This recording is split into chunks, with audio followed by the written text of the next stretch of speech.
Hello, my name is Dave Emory, and this is For the Record program number 347.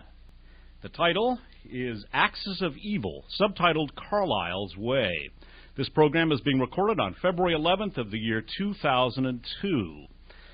Let me, first of all, clarify the title of the broadcast. Axis of Evil, of course, refers to the term that George W. Bush used to describe Iraq, Iran, and North Korea. Sort of a strange amalgam of nations to term an axis of evil. But the subtitle, Carlyle's Way, is a reference to the Carlyle Group. That is a very, very significant investment firm that we've talked about in the past.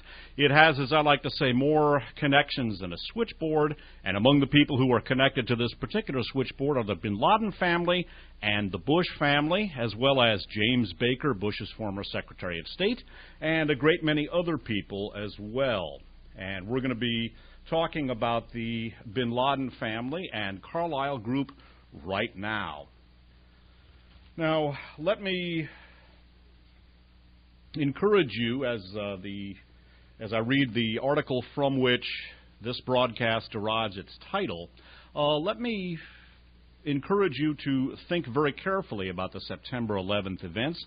Undoubtedly, people recall watching the World Trade Center towers collapse, as well as the footage of the Pentagon after it was struck. And as you process the memories of September 11th, do not forget what you're about to hear, and sort of factor in what you're about to hear with your visual and emotional memories of September 11th, and also do not forget the information that you're going to hear presented in this broadcast. The subtitle of the program, Carlyle's Way, comes from an article that appeared in the respected business publication Red Herring. This is from Red Herring's issue of January 8th, 2002. The article is entitled Carlyle's Way, subtitled Making a Mint Inside the Iron Triangle of Defense, Government, and Industry. The article was authored by Dan Briody, B-R-I-O-D-Y, or Briody, I'm not sure how it's pronounced. The article can be accessed on the World Wide Web at www.redherring.com/VC, lowercase, /2022/011/947.html. Again, the article, Carlyle's Way by Dan Briody, subtitled Making a Mint Inside the Iron Triangle of Defense, Government, and Industry. And again, as you think about September 11th, include what you're about to hear in your visual and emotional memories of that event, and tell your children and their children, and, well, generally tell the people that you know not to forget what you're about to hear. This article reads, like everyone else in the United States, the group stood transfixed as the events of September 11th unfolded. Present were former Secretary of Defense Frank Carlucci, former Secretary of State James Baker III, and representatives of the bin Laden family.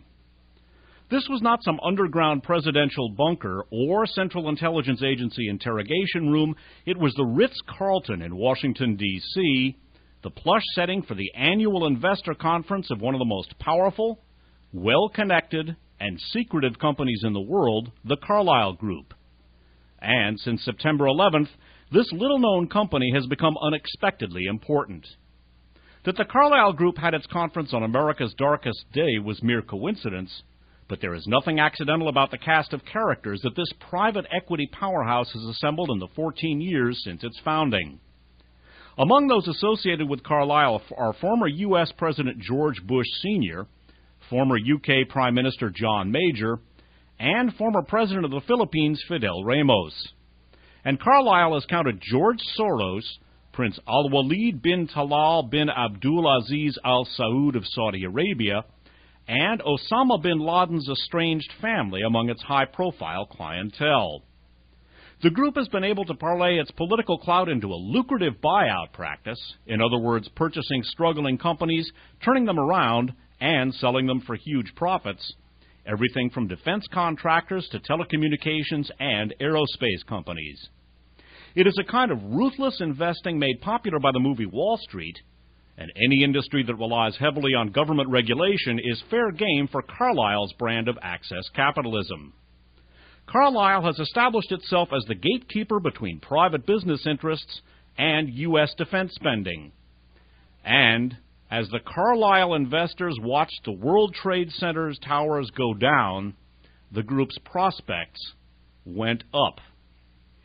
And again, note that, as it says here, and I would differ perhaps with the assessment in a very slight way, it says that the Carlyle Group had its conference on America's darkest day was mere coincidence, but there is nothing accidental about the cast of characters that this private equity powerhouse has assembled.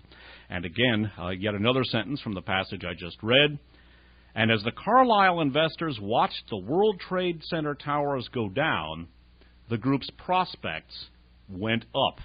We're going to return to this article in just a minute, but as one savors, or that's the wrong word, as one contemplates the events of September 11th, just remember that members of the bin Laden family and James Baker, among others, and as we will see, and as we have seen in past broadcasts, including For the Record Program 329, For the Record Program number 334, For the Record Program number 337, For the Record Program number 342, among others, as well as 346 that we heard last week, the Carlyle Group includes not only members of the bin Laden family, but also both Georges Bush.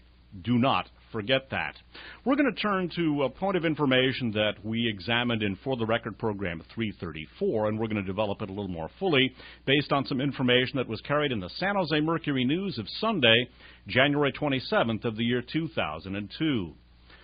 This article is actually a discussion of a speech that was given at the Commonwealth Club by journalist Christopher Hitchens.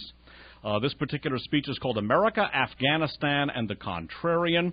This was a speech that was given by Christopher Hitchens at the Commonwealth Club in San Francisco on December 17th, 2001. You can hear this talk in its entirety at www.commonwealthclub.org. Commonwealth Club is one word. Now, in For the Record Program number 334, we took a look at the fact that on September 12th, the day after the attacks, the day after the Carlyle Group Investor Conference was held in Washington, D.C., the day after James Baker and members of the bin Laden family and other Carlyle investors watched the World Trade Center towers go down, members of the bin Laden family, as we will see here, specifically 12 members of the bin Laden family, were flown out of the United States on September 12th in a plane chartered by Prince Bandar of Saudi Arabia with clearance from the Central Intelligence Agency. In response to a Q&A, or actually an A, Christopher Hitchens gave this answer. Actually, in response to a Q, he gave this A, so to speak. Mr. bin Laden's family, some 12, this basically Hitchens is saying if he were president, if I had been president, we wouldn't have had to start from there, and Mr. bin Laden's family, some 12 members, would not have been flown out of the U.S. on September 12th by a plane chartered by Prince Bandar of Saudi Arabia with clearance from the CIA. We're left now with the appalling situation of a national security regime which has for years given millions of dollars to talk loud about national security and terrorism. It seems it knew or could have known about and had identified many of the perpetrators of the September 11th aggression, but did not do so. Again, note we have discussed the fact that the day after September 11th occurred, members of the bin Laden family, and as we see here, 12 members of the bin Laden family were flown out of the United States. Mr. Hitchens alleges with clearance from the CIA, and I would note that this was before they had a chance to be questioned by the FBI. The bin Laden family's geographical base in North America is Boston. That is where the two planes that crashed into the World Trade Center took off from. Note that for all intents and purposes, the only civilians in a position to fly in the United States on September 12th were members of the bin Laden family. Note also the following information. The article Carlyle's Way by Dan Briody discusses the generally accepted fact and highly disputed by some sources that the bin Laden family had basically been estranged from Osama. That is at considerable variance with information presented from other sources, including the Frankfurter Allgemeine Zeitung, and also the book Dollars for Terror, authored by Richard Labeviere, Labeviere. This is a book we've dealt with before, and I'm going to review a point of information that we discussed in For the Record program 343. Dollars for Terror, subtitled The United States and Islam, again was authored by Richard Labeviere. It was originally published in French in 1999 and was published in softcover by Algora Publishers, A-L-G-O-R-A, in the United States. Their website is www.algora.com. The book's ISBN number is 1-892941-06-6, and the book was translated into English by Martin de Mer. Now, bear in mind that the book was originally published in 1999, the English language edition in the year 2000.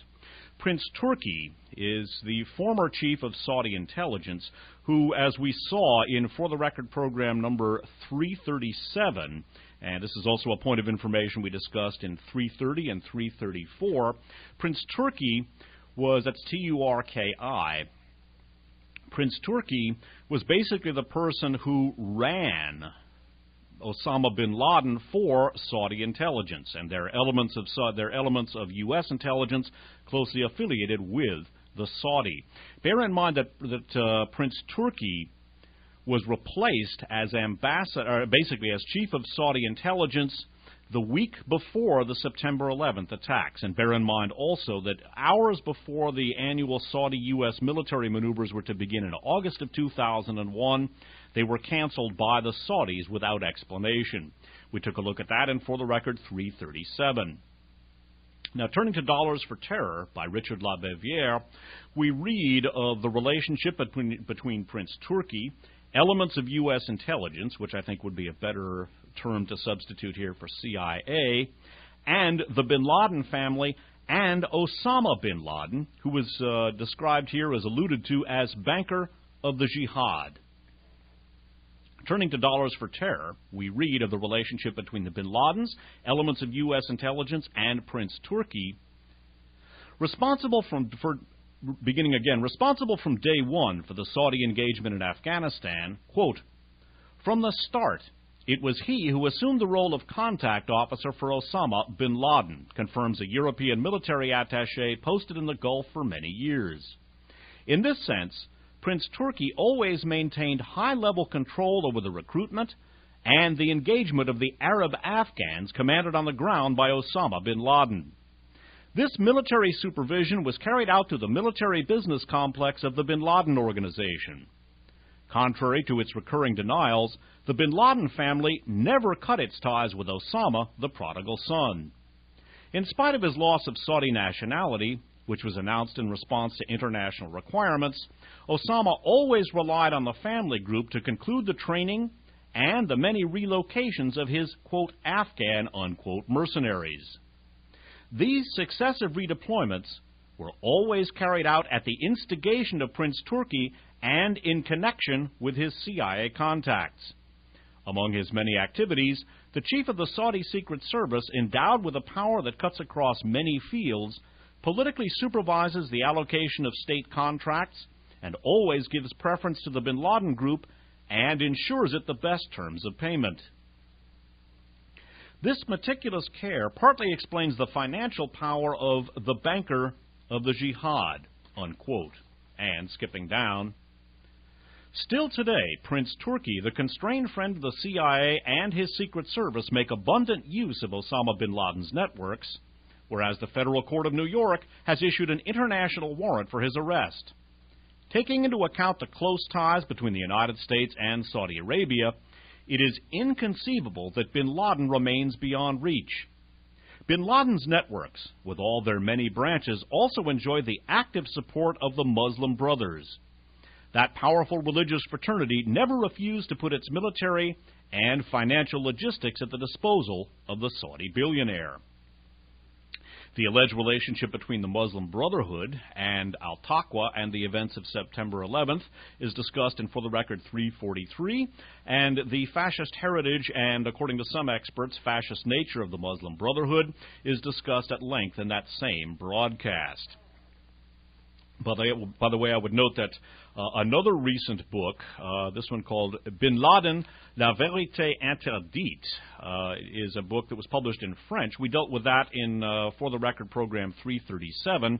And the late John O'Neill, in charge of the FBI's investigation into bin Laden, who resigned in July of 2001, was hired as director of security for the World Trade Center in August of 2001 and was killed in the attacks, charged that American corporations were deliberately obstructing the investigation into Osama bin Laden, and that was because of the Saudi sponsorship of Islamic terrorism and Osama bin Laden in particular, and that because of the oil connections, this was his investigation was being deliberately frustrated.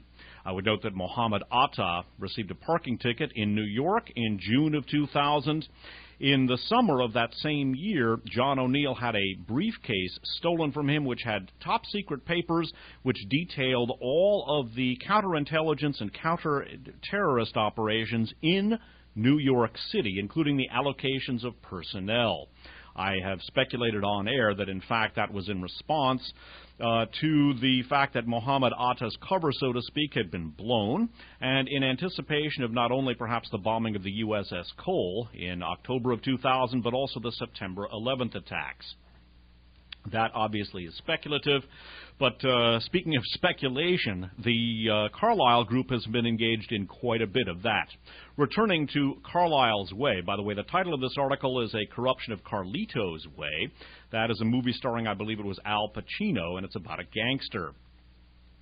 Turning to Carlyle's Way by Dan Briotti, from Red Herring of January 8th of 2002, we read, in running what its own marketing literature spookily calls a, quote, vast interlocking global network of businesses and investment professionals that operates within the so-called iron triangle of industry, government, and the military, the Carlyle Group leaves itself open to any number of conflicts of interest and stunning ironies. For example, it is hard to ignore the fact that Osama bin Laden's family members, who renounced their son 10 years ago, stood to gain financially from the war being waged against him until late October, when public criticism of the relationship forced them to liquidate their holdings in the firm. Or consider that U.S. President George W. Bush is in a position to make budgetary decisions that could pad his father's bank account. But for the Carlyle Group, walking that narrow line is the art of doing business at the murky intersection of Washington politics, national security, and private capital. Mastering it has enabled the group to amass $12 billion in funds under management, and skipping down of the post-September 11th military buildup, and in turn that buildup's resurrection of the Crusader self-propelled howitzer, one of the many military projects that is a baby, so to speak, of the Carlyle Group. Note also that this project takes place in the district of J.C. Watts in Oklahoma, a prominent House Republican. Talking about the troubles Carlyle has experienced in venture capital. Despite its venture capital troubles, however, the Carlyle Group's core business is set for some good times ahead. Though the group has raised eyebrows on Capitol Hill in the past, the firm's close ties with the current administration and its cozy relationship with several prominent Saudi government figures has the watchdogs howling. And it's those same connections that will keep Carlyle in the black for as long as the war against terrorism endures. For the 11th largest defense contractor in the United States, wartime is boom time. No one knows that better than the Carlyle Group, which less than a month after U.S. troops began bombing Afghanistan, filed to take public its crown jewel of defense, United Defense, a company that it has owned for nearly a decade. That this company is even able to go public is testament to the Carlyle Group's pull in Washington. And note that their public stock offering, their IPO, so to speak, was to take, basically that filing took place a month after the attacks, less than a month after the attacks. And bear in mind that their investor conference took place in Washington, D.C., and they were watching the World Trade Center towers go down. Do not forget that. Continuing. United Defense makes the controversial Crusader, a 42-ton self-propelled howitzer that moves and operates much like a tank and can lob 10 155mm shells per minute as far as 40 kilometers. The Crusader has been in the sights of Pentagon budget cutters since the Clinton administration, which argued that it was a relic of the Cold War era, too heavy and too slow for today's warfare. Even the Pentagon had recommended that the program be discontinued, but remarkably, the $11 billion contract for the Crusader is still alive, thanks largely to the Carlyle Group. Quote, "This is very much an example of a Cold War-inspired weapon whose time has passed," unquote, notes Steve Grundman, a consultant at Charles River Associates, a defense and aerospace consultancy in Boston. Again quoting, "Its liabilities were uncovered during the Kosovo campaign, when the Army was unable to deploy it in time. It is exceedingly expensive, and it was a wake-up call to the Army that many of its forces are no longer relevant," unquote. But the Carlyle Group was having none of that. While it is impossible to say what U.S. Secretary of Defense Donald Rumsfeld was thinking when he made the decision to keep the Crusader program alive, people close to the situation claim to have a pretty good idea.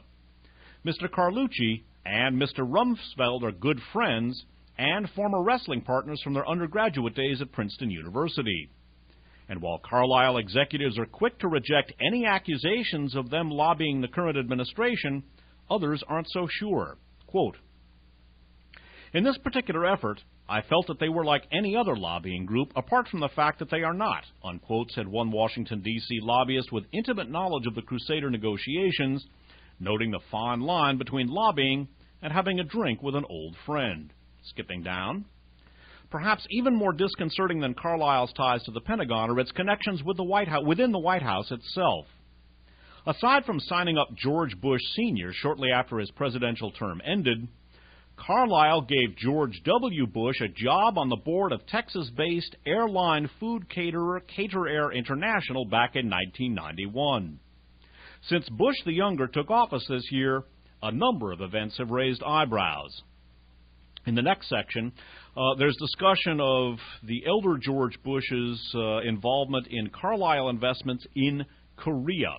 Bear in mind that as we saw in For the Record program number 84 and in For the Record program number 291, the elder George Bush has earned a lot of money since he left the White House doing speeches for the Moon Organization, with prominent links not only to South Korea but to Japanese fascism. Again, that discussed in For the Record 84 and 291.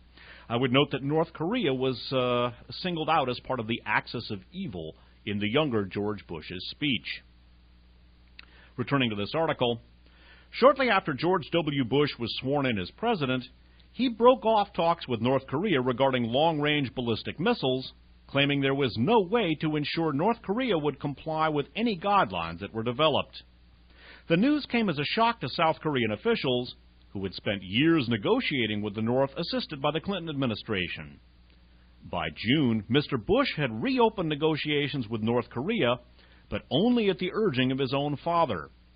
According to reports, the former president sent his son a memo persuasively arguing the need to work with the North Korean government. It was the first time the nation had seen the influence of the father on the son in office. But what has been overlooked was Carlyle's business interest in Korea. The senior Bush had spearheaded the group's successful entrance into the South Korean market, paving the way for buyouts of Korea's Koream Bank and Mercury, a telecommunications equipment company. For the business to be successful, stability between North and South Korea is critical. And though there is no direct evidence linking the senior Bush's business dealings in Korea with a change in policy, it is the appearance of impropriety that excites the watchdogs.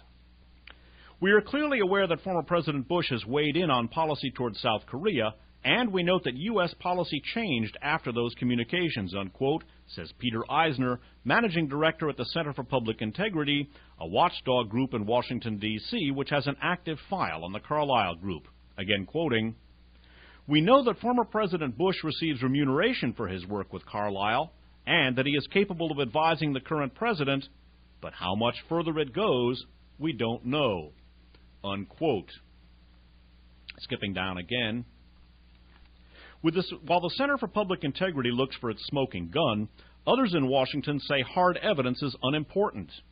Quote, "Whether the decisions made by the former president are a real or apparent conflict of interest doesn't matter, because in the public's eye they're equally as damaging," unquote, says Larry Noble, Executive Director and General Counsel of the Center for Responsive Politics. Again quoting, "Bush Sr. has to seriously consider the propriety of sitting on the board of a group that is impacted by his son's decisions," unquote.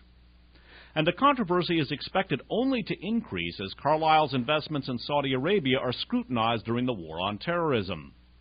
Mr. Eisner says that very little is known about Carlyle's involvements in Saudi Arabia, except that the firm has been making close to $50 million a year training the Saudi Arabian National Guard, troops that are sworn to protect the monarchy. Carlyle also advises the Saudi royal family on the Economic Offset Program, a system that is designed to encourage foreign businesses to open shop in Saudi Arabia and uses reinvestment incentives to keep those businesses' proceeds in the country. Note again that Carlyle derives up to $50 million a year from training the Saudi Arabian National Guard. Continuing. But the money flowing out of Saudi Arabia and into the Carlyle Group is of even more interest. Immediately after the September 11th attacks, reports surfaced of Carlyle's involvement with the Saudi bin Laden Group, the $5 billion construction business run by Osama's half-brother Bakir. The bin Laden family invested $2 million in the Carlyle Partners II fund, which includes in its portfolio United Defense and other defense and aerospace companies.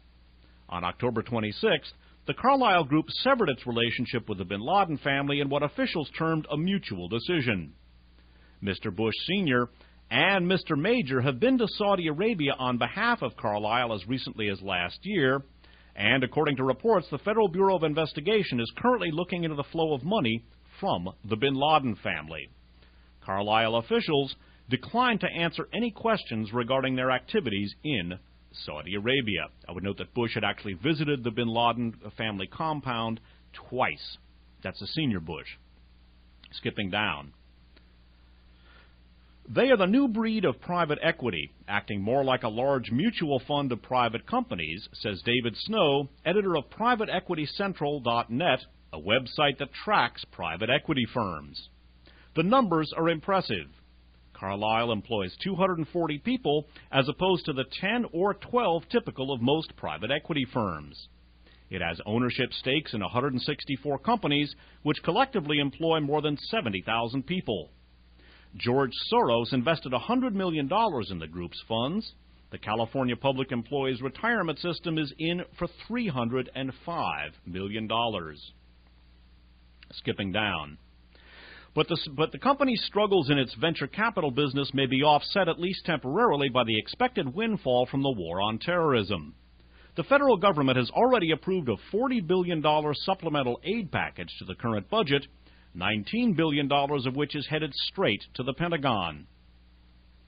Some of the additional government spending is likely to find its way into Carlyle's coffers. The Bush administration isn't afraid to mix business and politics, and no other firm embodies that penchant better than the Carlyle Group. Walking that fine line is what Carlyle does best. We may not see Osama bin Laden's brothers at Carlyle's investor conferences anymore, but business will go on as usual for the biggest old boys network around. As Mr. Snow puts it, quote, Carlyle will always have to defend itself and will never be able to convince certain people that they aren't capable of forging murky backroom deals. George Bush's father does profit when the Carlyle Group profits, but to make the leap that the president would base decisions on that is to say that the president is corrupt, unquote. Certainly would want to make a statement like that. We're going to continue with our analysis in the second half of this program. That concludes Side 1 of For the Record program number 347, Axis of Evil, Carlyle's Way. This has been recorded on February 11th of 2002. My name's Dave Emory. Hello, my name's Dave Emory, and this is For the Record program number 347, Side 2, Axis of Evil, Carlyle's Way. This is being recorded on February 11th of the year 2002. And we're going to plunge right in and begin the second side of the program with discussion that reviews a number of the key connections between the petrodollar milieu and the Bush family. The Carlyle Group, in which the elder George Bush is a major player and in which the younger George Bush sits on the board of directors of a Carlyle subsidiary, Cater Air. How'd you like to be eating food on a plane that's catered to by Cater Air? There are a number of other business connections, not only uniting the Bush family and the bin Laden family, but at an even more important level, it's worth noting that the petrodollar milieu and the oil milieu that cements the the Saudi elite to the Bush family, that petrodollar milieu is far wider than just the Carlyle Group. Key family names, in addition to the bin Laden family, also the bin Mahfouz family, and, of course, the Bush family. We're going to review information from an article that was translated for us by a member of the listening audience. This comes from the Swiss German-language publication Weltwoche. That is spelled W-E-L-T-W-O-C-H-E. That in German means World Week. This is from Weltwoche's edition of the 51st week of 2001. It also was reposted on the web on the second week of 2002. The article is entitled Im Wunderland des Hasses, or A Malice in Wonderland. The article was authored by Johannes von Dohany, subtitled Terror Trends, Arms Trafficking, and Completely Legal Financial Enterprises. The Connections of Islamic Terrorism Reach into the Power Centers of the West. And of the connections here between the bin Mahfouz family and the bin Laden family, Osama bin Laden, the Al-Shifa pharmaceutical factory that, contrary to popular opinion in not only the Islamic world but also among the so-called progressive forces in the United States, in fact, the Al-Shifa factory was apparently involved in making chemical weapons, and it was connected to not only Osama bin Laden but also the bin Mahfouz family. And note here, yet another element cementing not only Osama bin Laden and his terror network of Al-Qaeda, but also the bin Mahfouz family, and through that, including through the Carlyle Group, to the Bush family. Note that the bin Mahfouz family, as discussed here, are prominently involved with the BCCI Corporation, but the BCCI Bank. That was a prominent Pakistani-based bank that was involved in arms trafficking, drug trafficking, the channeling of funds to terrorists. It helped to finance Pakistan's acquisition of nuclear weapons, and last, but certainly not least, it was heavily involved with the Iran-Contra scandal. Turning to Malice in Wonderland by Johannes von Dohany, multi-billionaire Khalid Salim bin Mahfouz was not merely one of the key figures in the international scandal surrounding the Bank of International Credit and Commerce, the bank used by Muslim fundamentalists, secret services, and organized crime. Bin Mahfouz was also a partner to the bin Laden family, among others, in banking and telecommunications sectors, in the oil business, and in the American pharmaceutical firm Hybridon. Both families are business partners of Saudi financier Gayet Faron, who likewise played an important role in the BCCI scandal, and who in the mid-1980s became embroiled in an abortive operation in the Seychelles Island to buy atomic weapons for Gaddafi. The worldwide bin Laden clan solemnly swears to have broken off any relationship with Osama. Yet much circumstantial evidence suggests that at least indirect contacts continue. Evidence trails also lead to Khalid Salem bin Mahfouz, whose sister, according to CIA statements, is married to the terrorist. Bin Mahfouz is president of the Saudi Sudan Bank, or SSB, in Khartoum. He appointed Saleh Idris as director of SSB. Idris is the official owner of the pharmaceutical Al-Shifa factory, one founded by Osama bin Laden and destroyed in 1998 by American cruise missiles for allegedly being a poison gas factory. Saleh Idris, in turn, is connected to the Tadamon Islamic Bank. This second-largest financial institution in Sudan is part owner of the Al-Shamal Islamic Bank in Khartoum, also founded by Osama bin Laden. On its board of directors sit members of the Faisal Islamic Bank, led by Prince Mohammed Al Faisal Al Saud. FIB's parent company is the Bahrain-registered Islamic Investment Company of the Gulf, which is in turn controlled by the Dar al-Mal al-Islami. DMI stands as the most important Saudi finance vehicle for the furthering of international Islamic fundamentalism, or Wahhabism. Just one of many threads, or merely a coincidence? The Saudi International Islamic Relief Organization, funded generously by DMI, resides in London at the same address as the bin Mahfouz-owned International Development Foundation, or IDF. Into the IIRO allegedly flowed money of the aforementioned Al-Taqwa management of Lugano, Switzerland. It is certain that Osama bin Laden earlier received money from IIRO. Coincidence? Yet the Saudi clans don't just operate in the East. A partner of bin Mahfouz sits on the supervisory board of Carlyle Investment Group.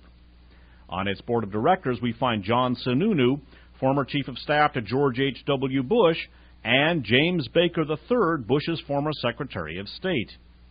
President of the board of directors is Frank Carlucci, Reagan's defense secretary.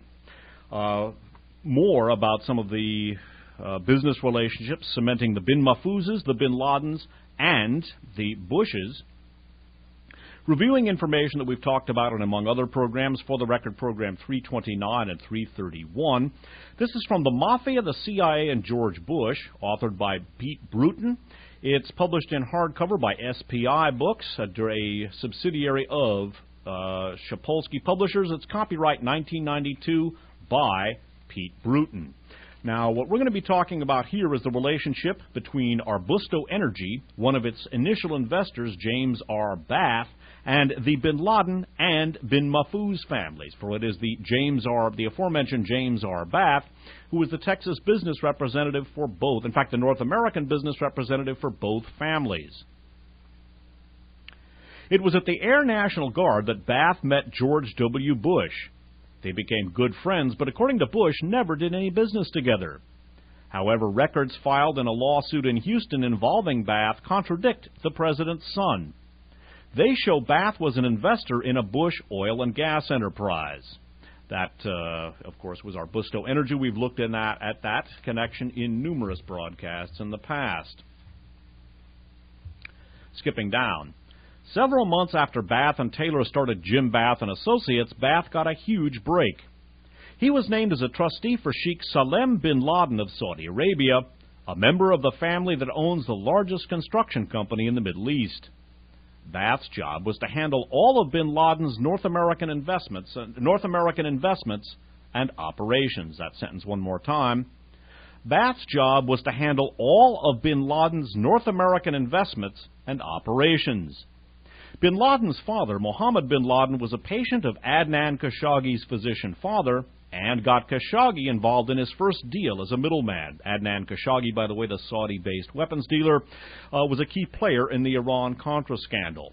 According to associates of James R. Bath, he was allegedly recruited into the CIA by the elder George Bush. And bear in mind that he was a primary investor in George W.'s first oil company, Arbusto Energy.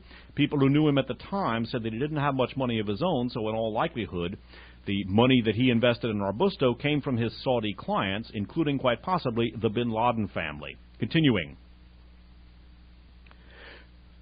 Speaking of the Mohammed bin Laden Khashoggi connection, this was a truck sale that Khashoggi engineered in the 1950s, just after he returned from college in America.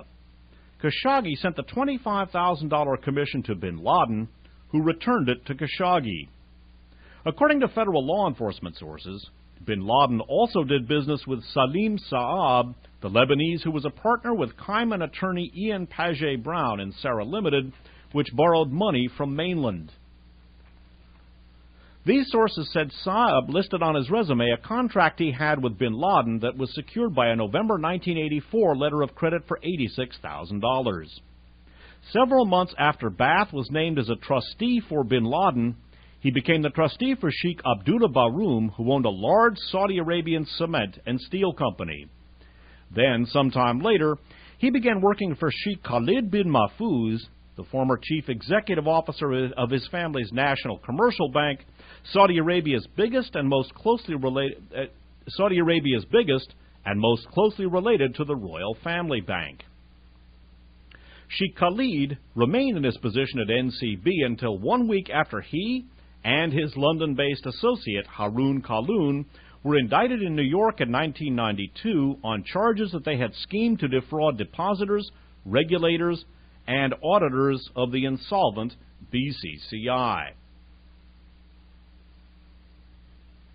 And bearing in mind the bin Laden, Bush, bin Mahfouz connections, which go through Carlyle and through Arbusto Energy and James R. Bath, among other things, we're going to jump now to the immediate past. This specifically is from the Wall Street Journal of Wednesday, February 6th of 2002.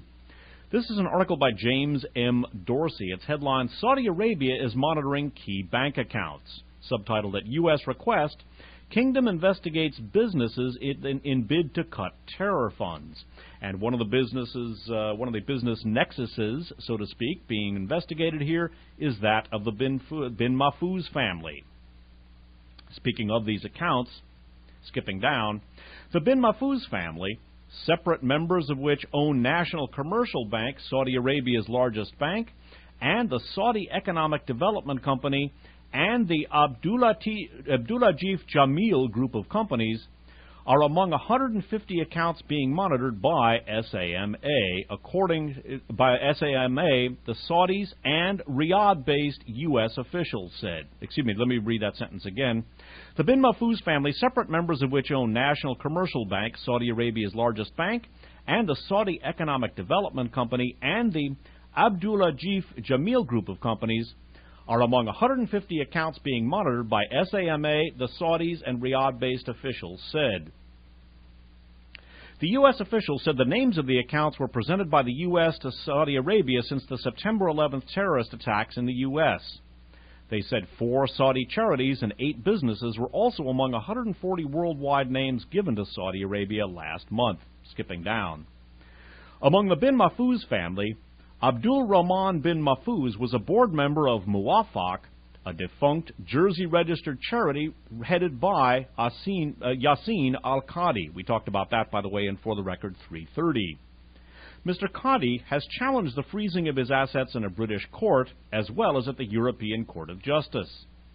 Speaking at a telephone interview, Mr. Mahfouz denied that SAMA was monitoring accounts related to his family or businesses. Quote, I don't believe that our names are among the 150. None of our accounts are under SAMA's supervision, unquote. He said authorities in Britain had, however, recently frozen accounts of the International Development Fund, a British-based charity operated by several of his uncles. That, by the way, was discussed in the Weltwoche article that we looked at earlier. We're going to review yet another Bush-Saudi Arabia business connection, this one apparently just in the blossoming stage. We looked at this last week. We're going to review it very quickly right now. This is from Newsweek's issue of February 4th of 2002. This was researched for us by a member of the listening audience.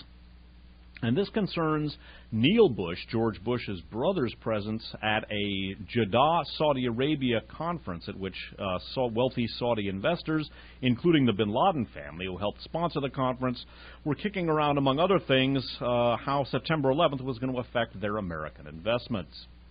This article is authored by Michael Isikoff. It's in the Periscope column. It's titled, Neil Bush's Saudi Business Connection. It reads in part, what was Neil Bush doing in Jeddah, Saudi Arabia last week? Officially, the president's youngest brother was a keynote speaker at an international business forum. Among the main backers of the event, the Saudi bin Laden Construction Group and Prince Al-Walid bin Talal, the tycoon whose $10 million offer to help the victims of the World Trade Center attacks was rejected last fall by New York City Mayor Rudolph Giuliani.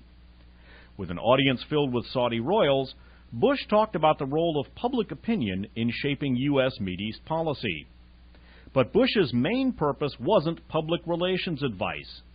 Newsweek has learned the presidential sibling also had another agenda, recruiting Middle East investors for an educational software firm that industry sources say may benefit enormously from the new $26.5 billion education bill signed by President George W. Bush. Neil Bush's Austin-based firm called Ignite has raised about $18 million since last year, mostly from foreign investors in Japan, Taiwan, and the Middle East, said Ignite executive Kenneth Leonard, skipping down. By the way, note that Prince Al-Walid is an associate of, among others, Yosef Nada of Nada Management, whom we looked at in 342 and 343, among other programs. I would also note that Prince Al-Walid is a business partner with Italian Prime Minister Silvio Berlusconi, a former member of Licio Gelli's P2 Lodge. And for those who think that there's no difference between Democrats and Republicans, skipping down again in this article, Bush wasn't the only high-profile figure on the Saudi circuit. Also speaking at the Jeddah Forum, Bill Clinton, who was paid $300,000, skipping down. When Clinton learned bin Laden family members who have disowned their terrorist brother were coming to a dinner in his honor, Clinton had them disinvited, unquote, said a Clinton spokeswoman. He also avoided Prince Al-Walid, quote, like the plague, unquote, said the same source. Note, Clinton also, at that very same Jeddah conference, had some comments that very much upset his Saudi host. Specifically, he not only faulted Saudi Arabia for allowing fundamentalist Islamic schools in Saudi Arabia to promote Wahhabism and violence, he also faulted the Palestinians for walking out of the Camp David peace talks in the summer of 2000. Recall that Ehud Barak, who had staked his administration's survival on a successful peace negotiation, had offered the Palestinians 95% of the occupied territories, official recognition of a Palestinian state, and the opportunity to share Jerusalem as a capital. That was rejected. Yasser Arafat walked out of the negotiations. This was the same day that oil man Dick Cheney was named by oil man George Bush as his vice presidential candidate. Reviewing information about the Jeddah conference, this from the Financial Times of Monday, January 21st of the year 2002, an article by Rula Khalaf in Jeddah headlined, Jeddah businessmen frustrated by tense relations with the U.S. Skipping down. The message at the conference was not comforting. Mr. Clinton said efforts must be made on both sides and that Saudis and the Islamic world should address issues such as a, quote, rhetoric of hatred in schools, unquote, and agree that suicide attacks against Israeli civilians were unacceptable and harmed the Palestinian cause. His comments were politely praised by many as a useful form of dialogue, but some participants complained about his remarks on Palestinian violence. Quote, we know we have issues to address, but he blames violence in the Palestinian-Israeli conflict on the Palestinians again without talking about Israeli violence. That's the heart of the problem of terrorism, and the U.S. won't address it, unquote, said a participant. Now, in that regard, we're going to take a look, first of all, at an item that we talked about in For the Record 340. This is from The Kingdom, authored by Robert Lacey, published in hardcover by Harcourt Brace Jovanovich. It's copyrighted 1981, ISBN number 0-15-147260-2. And this is a discussion of something that's actually fairly well known in certain circles, and that is that the fact that the PLO is bankrolled and always has been by Saudi Arabia. In the Kingdom, Robert Lacey writes, Saudi Arabia is Yasser Arafat's principal financial supporter. Increasing Saudi subsidies to the PLO since 1973 have given the organization currency reserves estimated at over $1 billion, larger than those of many third world countries, and most inhabitants of the kingdom are proud that Saudi oil revenues should be supporting the cause of their Palestinian brothers. But the idea that Saudi Arabia should lend such massive support to men usually seen in the West as terrorists is deeply offensive to many people outside the Muslim world. This support to the Palestinians flatly contradicts in their eyes the word moderate, unquote, so often used by the kingdom's Western friends to describe Saudi international strategy, and this contradiction has lain at the heart of the foreign policy pursued since 1975 by King Khalid, Crown Prince Fahad, and their brothers. I would note that not only in Saudi Arabia, but elsewhere in the Middle East and in other Muslim countries, as well as in reactionary circles in the West, the problems of September 11th and the problems of the Muslim countries in general are being blamed on Israel. Not only are those countries not run by Jews, let alone Israelis, but Israel doesn't have any oil, and there are exactly 5 million of them. There are 1.2 billion Muslims. One of the reasons, and in candid moments, the Saudi elite or members of them have been quite candid in saying that they have no use for the Palestinians, whom they consider, quote, communists, unquote. But basically, the Israeli-Palestinian question serves to distract from the very real economic problems, not only in Saudi Arabia, but in many other countries, which, Middle Eastern and Muslim, which to a large extent are caused by the fact that the elites in those countries benefit from large cartels, basically, government-sponsored monopolies, which are insured by the government and which are protected by very, very rigorous tariffs that are basically protective tariffs. In turn, those elites, to a large extent, take the money from those countries and invest it abroad, such as the petrodollar connection that we've been looking at, and they do not invest it in domestic industry, which would promote economic growth.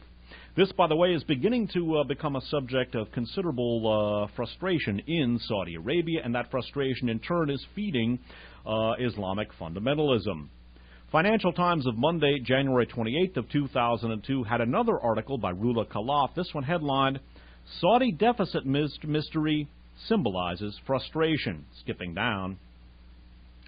The Saudi budget deficit has become a symbol of the frustration with a slow pace of economic reforms and the absence of transparency and accountability in government. The debate over economic change has also been driven by post-September 11th questions that failure to reform the Saudi economy and create sufficient jobs for a young population was contributing to radicalization of Saudi youth, as indeed it apparently has been. We're going to, first of all, review an element. We're going to be taking a look now at a very cynical, we're going to be taking a look at greater length, at a very cynical and Machiavellian manipulation of the Israeli right, which has a fascist heritage itself, by the Republican right, and I believe in this regard they were not only working to exacerbate the Israeli-Palestinian conflict, but also in particular to destabilize Bill Clinton and ultimately to prevent Bill Clinton from successfully brokering a Mideast peace agreement, which would have given Al Gore a major campaign tool. This also, by the way, deep-sixed Ehud Barak, who was then voted out of office in favor of Ariel Sharon. Returning to the book Dollars for Terror by Richard LaBeviere, speaking of the attacks on the Al-Shifa factory, controlled in part by allies of the bin Mahfouz family.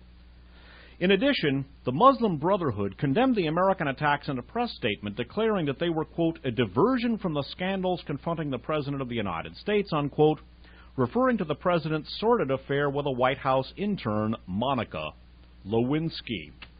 We're also going to take a look at one of the elements in the frustration not only of the peace process and peace forces in Israel, but also of Bill Clinton. One of the things that the Republicans did was to pass a bill, that was vetoed by Clinton and opposed by Yitzhak Rabin, that would have moved the U.S. Embassy from Tel Aviv to Jerusalem. This was viewed by Clinton and by the late Yitzhak Rabin as provocative.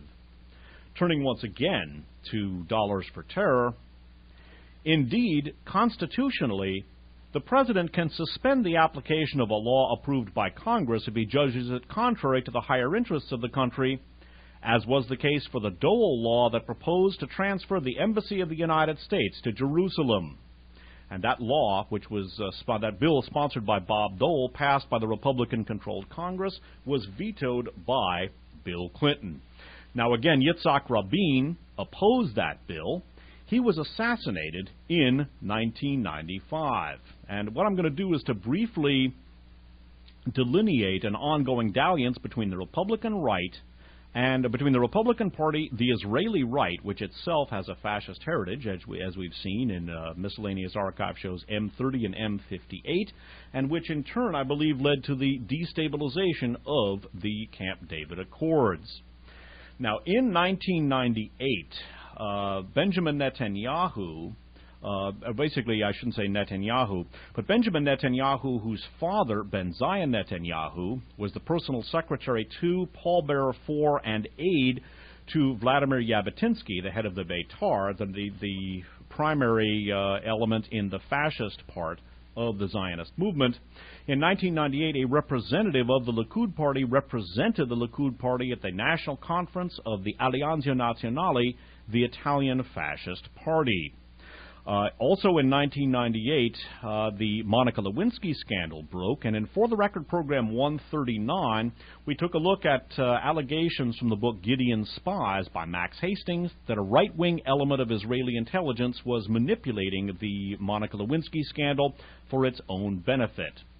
Also, in 1998, Newt Gingrich traveled to Israel and officially opposed U.S. policy on the peace process in an address to the Knesset. Now, this was at the same time as the Likud party was sending a representative, along with the Republican Party of the United States, to the National Conference of the Alleanza Nazionale.